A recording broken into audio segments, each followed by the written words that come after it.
మీరు ఎవ్వరైనా సరే కానీ ఫుడ్ బిజినెస్ చేసేవాళ్ళు, ఫుడ్ బిజినెస్ చేద్దాం అనుకున్న వారికి ఒక ముఖ్య విషయం అండి.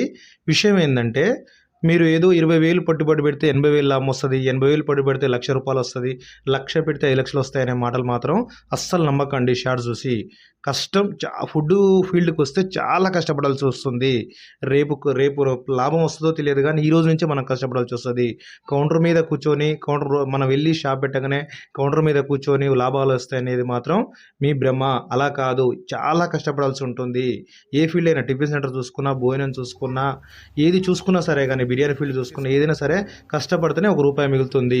అలాగని షాప్ మాత్రం వదిలేస్తే మాత్రం మనకు ఒక్క రూపాయి కూడా మిగలదు. ప్రతీదీ ఉల్లిగడ్డ పొట్టుతో సహా మనం చూసుకోవాల్సి ఉంటుంది ఒక షాప్ పెడితే. అలా అయితేనే మీరు ఈ ఫీల్డ్‌కి రండి. వర్కర్ మీద డిపెండ్ అయితే మాత్రం అసలు హోటల్ ఎప్పుడూ నడవదు. మీరు ప్రతీదీ ఉదయం షాప్ నుంచి మొదలుపెడితే నైట్ దాకా కూడా మీరే ఉండాలి. మీరే చూసుకునేటట్టయితే ఆ షాప్